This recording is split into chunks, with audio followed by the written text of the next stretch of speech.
যদি উম্মতের সামনে নবী সাল্লাল্লাহু আলাইহি ওয়াসাল্লামকে গালি দেওয়া হয়, গোটা উম্মতের বেঁচে থাকার কোনো সার্থকতা থাকে না।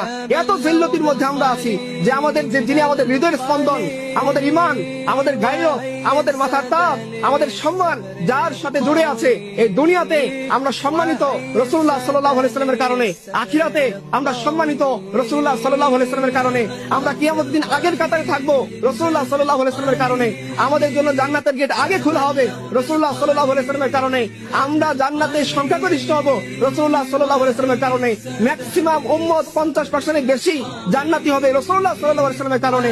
আল্লাহ রাসূল সাল্লাল্লাহু আলাইহি ওয়াসাল্লাম যার আমলকে পেশ করবে আল্লাহর সামনে সেটা উম্মতে মুহাম্মদী হবে। এত বড় ইজ্জতের অধিকারী আমরা যে রাসূলের কারণে হয়েছি, আমাদের সময়ে আমরা এত বদভক, এত বেগাইরত, এত জিল্লতির মধ্যে আছি যে আমরা কোনো প্রতিবাদ করতে পারি না। আমাদের কওমের লিডাররা, আমাদের ফৌজরা, আমাদের ইন্টেলিজেন্স বাহিনী, সেও এটাকে মানে দায়িত্ব মনে করে না।